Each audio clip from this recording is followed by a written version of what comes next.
Obsidian Games has a very intriguing and rather lengthy history as a developer. Half Porthouse and half CRPG developer, Obsidian's very first project was a sequel of Knights of the Old Republic for their former bosses at BioWare, the proceeds from which would eventually go towards funding the development of another sequel in Neverwinter Nights 2. But even after releasing it and putting out a few expansions, Obsidian was drawn back to the BioWare archetype. But they wouldn't be making a farmed out sequel this time. They'd be making their own game, Alpha Protocol. Set in the modern day real world, Alpha Protocol is a much more grounded game than what BioWare usually pumps out, but it's still very much in the vein of those games. An explorable hub that has a handful of spokes that lead to a whole bunch of missions and side missions and things to do.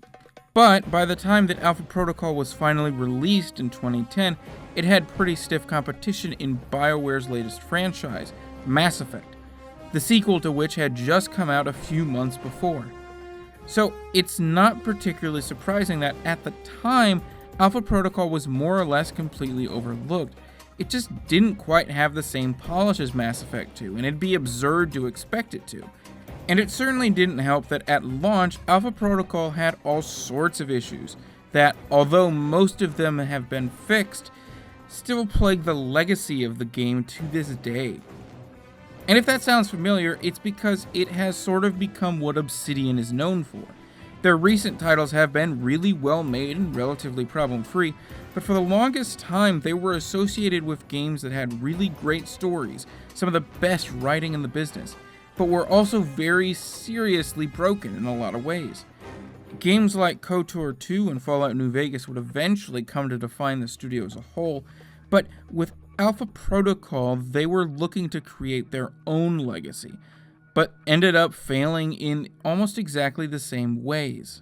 But that story, that writing, the world building that Obsidian has done with Alpha Protocol is all fantastic.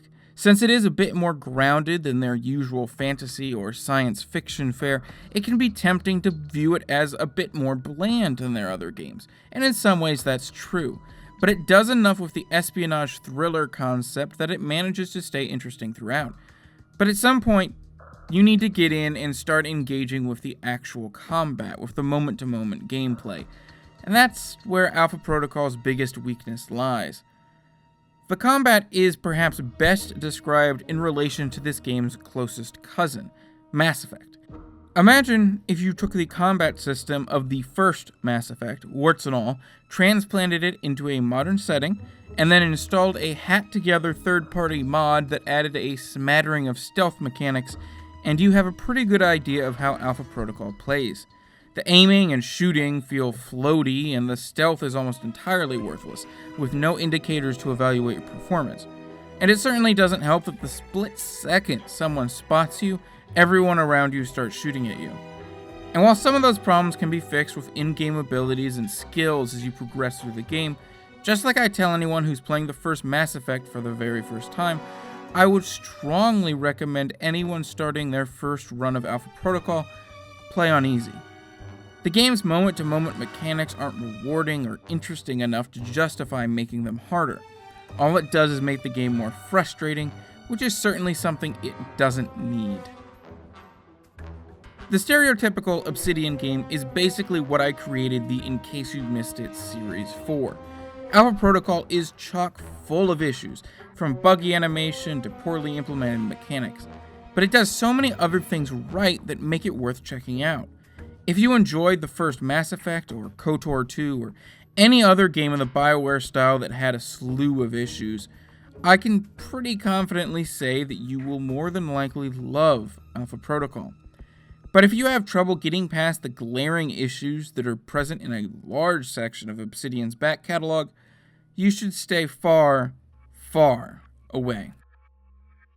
Every Friday, I look at a game that was either ignored when it came out or has been forgotten since. Games that people have missed. If you like that idea, be sure to subscribe so you can see the latest video. If you like this video in particular, be sure to hit that like button, and thanks for watching.